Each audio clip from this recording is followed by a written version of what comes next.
আপনাদের একটি নামের সাথে মনে হয় আপনারা সবাই না হলেও বেশ কিছু মানুষ পরিচিত আছেন। ফাতেমা নামে একটি নাম। এই মেয়েটি আমার আম্মার সাথে জেলেও ছিলেন। যেহেতু আম্মা অসুস্থ ছিলেন, ও অনেক দিন অনেক বছর ধরে আছে, আমাদের পরিবারের একজন সদস্য হয়ে গিয়েছে সে।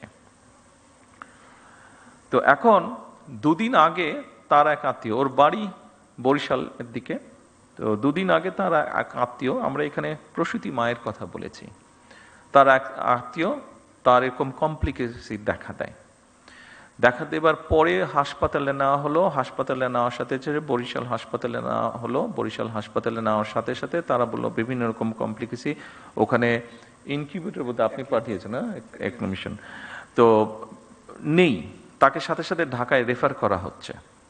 কিন্তু আমি যতটুকু শুনছি, আমি তো ডাক্তার না, বাট আমি যতটুকু বাসায় যাওয়ার পরে আমার স্ত্রীর কাছে শুনলাম যে সামান্য বেসিক জিনিসটাও ওখানে দেওয়া সম্ভব হয়নি বা দিচ্ছে না, ঢাকায় সাথে সাথে পাঠিয়ে দিচ্ছে। কিন্তু ফাতেমা স্বাভাবিকভাবে আমার ওয়াইফকে বলেছে, উনিও দু একজনের সাথে কথা বলেছেন, সেই জন্য ফাতেমা সেই আত্মীয় খুব স্বাভাবিকভাবে বেটার চিকিৎসা পেয়ে গিয়েছে। কিন্তু প্রশ্নটি যেটা, সেটা হচ্ছে সবাই তো ফাতেমা না, বা সবাই ফাতেমার আত্মীয় না। ফাতেমার আত্মীয় হয়তো সে যেহেতু ফাতেমা ছিল, সেই জন্য আমার স্ত্রী ঘটনাটি জানতে পেরেছে, স্বাভাবিকভাবে উনি টেক কেয়ার করেছেন। তার আত্মীয়টা বাচ্চাটা হয়েছে বাট অসুস্থ, তারপরেও মোটামুটিভাবে ম্যানেজ করা গিয়েছে, ঢাকায় আর আনতে হয়নি খুব সম্ভবত, যতটুকু আমি জানি। আর সামহাও মিনিস্টার সাহেবও জানার পরে উনিও কিছুটা ইন্টারফেয়ার করেছেন, ফলে এখান থেকে সাথে সাথে একটা মেশিন বোধহয় ছিল না, মেশিনটা বোধহয় পাঠানো হয়েছে, ফলে ওর আত্মীয়র বদলতে অনেকগুলো শিশু এখন সেই সুবিধাটা পাবে, অনেকগুলো শিশু সেই কষ্ট থেকে বা সেই সমস্যা থেকে, সেই বিপদ থেকে বেঁচে যাবে। কিন্তু যেই কথাটা আমি বলতে চাইছি, ওখানে যারা দায়িত্বরত ছিলেন তারা যদি আরো একটু যত্নশীল হতেন, তারা যদি আরো একটু কেয়ারফুল হতেন, তাহলে হয়তো অনেকগুলো সমস্যাকে এড়ানো যেত, সব না হলে অনেকগুলো সমস্যাকে এড়ানো যেত। আপনাদের কাছে আমার অনুরোধ থাকবে,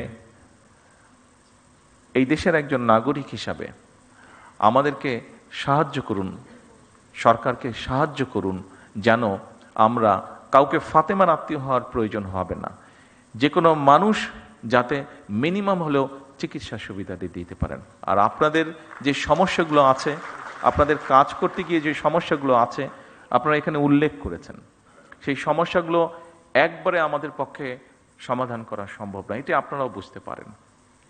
তবে প্রথম যেই সমস্যাটির আপনারা কথা বলেছেন, নিরাপত্তা আপনাদের একটি বিষয়, সে যেটাতে প্রথমেই আপনারা হাততালি দিয়েছেন,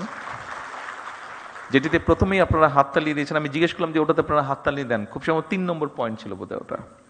এই 3 নম্বর পয়েন্টটি, এখানে স্বরাষ্ট্রমন্ত্রী সাহেব আছেন, ওনার সাথে আমি আজ না হয় কালকেই স্বাস্থ্যমন্ত্রীকে নিয়ে, প্রতিমন্ত্রীকে নিয়ে এবং সেক্রেটারি সাহেবকে নিয়ে ইমিডিয়েটলি আমি স্বরাষ্ট্রমন্ত্রী সাহেবের সাথে বিষয়টি আলাপ করব। কারণ স্বভাবতই আমি যদি আমার নিরাপত্তা নিয়ে চিন্তিত থাকি, অন্য কোনো কাজে আমি কনসেন্ট্রেট করতে পারবো না। সেই জন্য আমরা সরকারের পক্ষ থেকে চেষ্টা করব এই বিষয়টি কিভাবে ইমিডিয়েটলি অ্যাড্রেস করা যায়। বাকি সমস্যাগুলো ইনশাল্লাহ পর্যায়ক্রমিকভাবে, একটি দুঃখজনক দুর্ঘটনা ঘটেছে, সেটি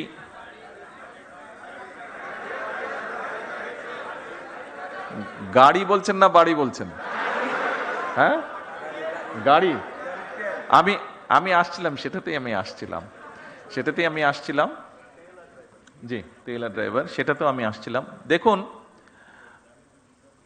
ওই যে অনেক সময় কিছু সায়েন্স ফিকশন মুভি আমরা দেখি যে back to the future, back to the মানে হ্যাঁ পাস্ট হবে, হ্যাঁ, আমরা যদি পাস্টে যেতে পারতাম তাহলে হয়তো মধ্যপ্রাচ্য যে সমস্যাটা, এটাকে হয়তো ম্যানেজ করে ফেলা যেত শুরু হবার আগে, তাহলে দেশের মধ্যে অনেক সমস্যা হতো না।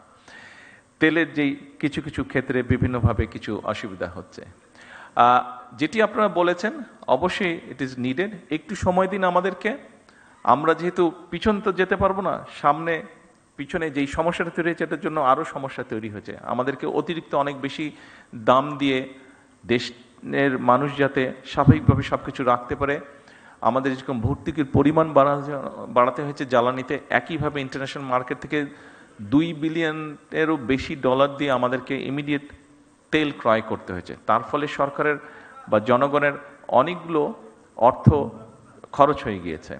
আমরা চেষ্টা করব যত দ্রুত সম্ভব, ড্রাইভারই হোক অথবা গাড়ির তেলের ব্যবস্থাটি হোক, আমরা করার চেষ্টা করব। একটু সময় দিতে হবে আমাদেরকে, একটু সময় লাগবে, পুরো জিনিসটা ম্যানেজ করার জন্য একটু সময় লাগবে।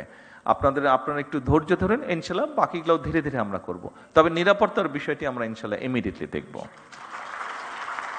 সকল চিকিৎসকবৃন্দ, বক্তব্য শেষ করার আগে দিয়ে আবারও আমি আপনাদের কাছে সহযোগিতা চেয়ে যাচ্ছি। সরকারকে